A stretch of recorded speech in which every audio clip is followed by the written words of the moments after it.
Welcome back to our channels, Warriors. We are still growing. If you haven't had your prima smash that subscribe button, go ahead and have them smash it right now. First and foremost, let me give a shout out to the newest patrons.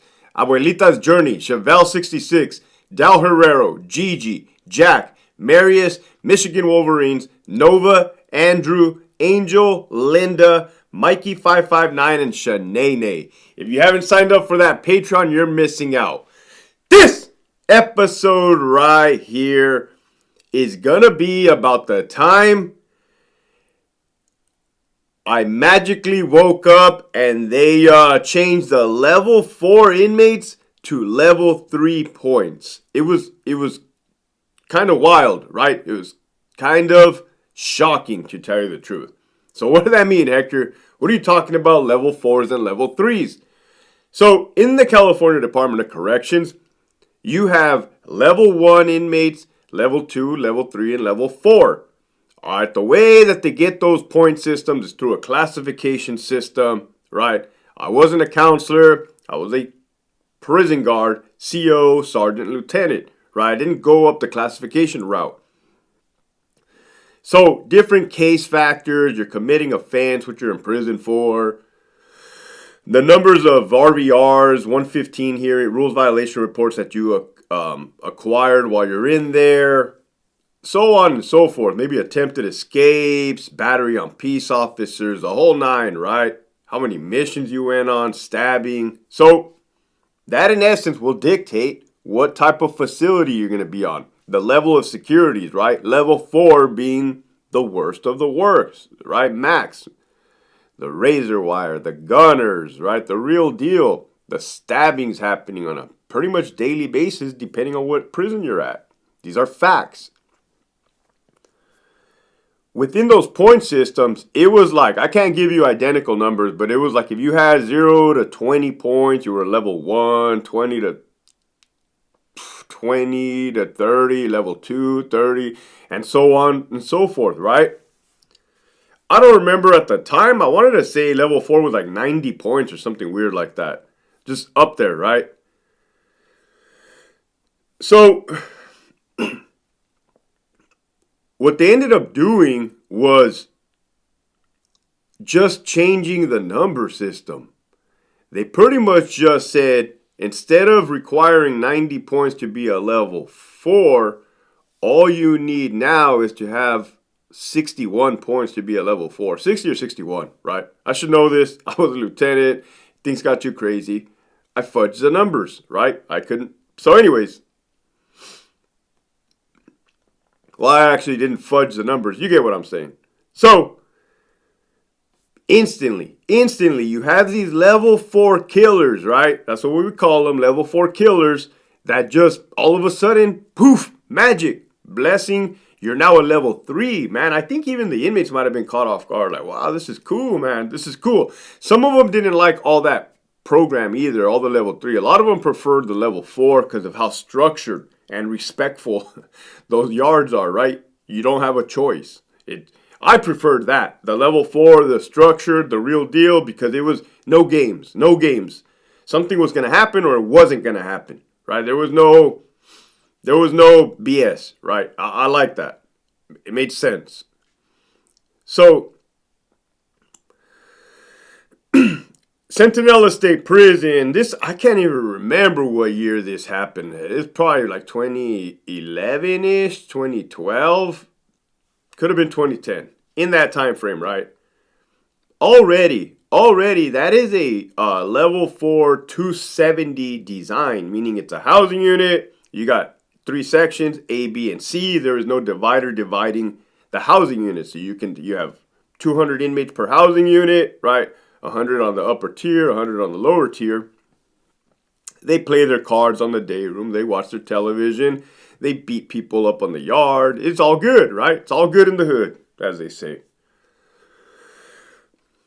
Well, there is difference to level 4 inmates, right? I just told you about a 270 design. There's also a 180 design. That is where the housing units are split, way more controlled movement, and those are like a higher degree security for sure, right? When it flipped, when Charlie Yard flipped from level 3 to level 4, we got a bunch of 180 level 4 inmates. So they're already being like overridden, like an override. And I remember in the control booth, right, they have the bed cards, meaning we have like a construction paper with a picture of them, their last name, their CDCR number, and every time they would yell out to the homie Smiley, we'd be like, "Oh, okay, that guy over there is Smiley." We write it down. I think that's a thing of the past now. I don't think anybody's trying to figure out who's who, who's what. They're just trying to survive, right, in this department. It's wild now. So you'd have their AKAs. We already knew who was who, right? But once in a while, you'd get lucky and you'd overhear like, "Oh, I didn't have that dude's alias AKA before. Now I do." Because they'd just be yelling it across the tier. I remember there was a orange slip that said staff assaultive, right? Any inmate that had a staff assault in their C file. And I remember looking up and just seeing all these orange little markers like, oh my God. Right, I was young. And I remember thinking like, man, I'm going to get killed over here, right? Like,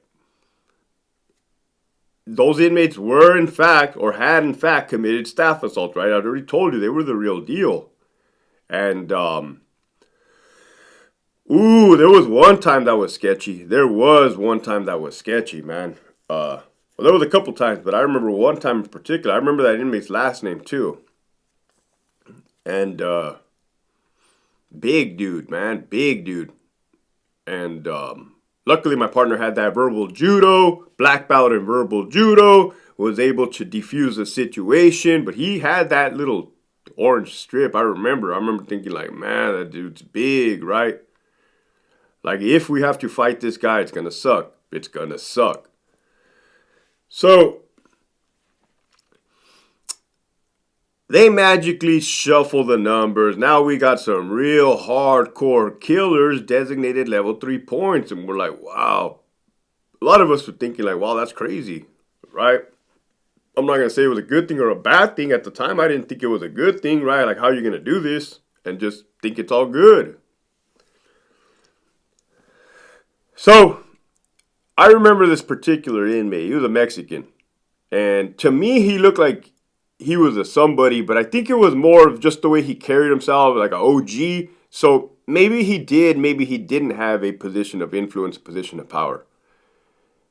I don't know. I still don't know, right? All I know is the way that the dude carried himself looked like he was a somebody, right? I don't know if he was or he wasn't. I specifically remember this dude on the level 4 yard. He was a barber, right? Once in a while, I would do swaps on the minimum yard. The level 1 yard at Centinela, which is Echo Yard. And that is the podium, and that's an open dorm setting, right? These are the dudes that are going to go home. These are the dudes you see picking up stuff, trash at the park. Not anymore, but they used to do all that stuff on the side of the road, etc. One day, I'm working in the dorm, right? And man, your boy likes to chill. Your boy loves to chill. Chilling is one of my hobbies, right? I love to chill. I was at the podium, and I had my head down like this. Not like oblivious where I'm going to get attacked. Just, chilling. I think I might have been reading a book. And then I just hear, like, crack.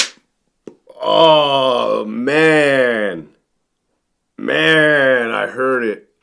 Man, your boy heard it. And it's a pretty distinct sound, right? Like, you hear, like, something like that. You start hearing, like, basketball shoes squeaking on concrete, and there ain't no basketball court anywhere in sight. You're like, oh, don't look up. Don't look up. Don't look up. You know what I mean? So, like, that's the first thing. Don't. So I hear that crack, and then I just hear, like, boom, boom, boom. I'm reading my book. Here we go. I look up. Sure enough, man. You got all the inmates looking at me, right? You got all the inmates, the looky-loos, the bystanders. They're all looking at me, and I see that homie from that level 4 yard on top, grounding and pounding. Boom, boom, boom. Looking like Matt Hughes from the UFC. Boom, boom. Looking like my boy Chuck Liddell, right? Wanderlei Silva. He's just on. The dude's out cold. The dude on the bottom is out cold, right? I look up my book. Right, I wasn't happy. I was not happy in the slightest. I said, hey, that's enough. Right. The dude looks at me, and as he's looking at me, and let me turn to my side. The dude is like this. Boom, boom, boom, boom. And I say his last name. Hey, that's enough. Get off him. Homie's just boom, boom, boom. Man, I stand up, upset, right? Stand up, upset, take out my pepper spray.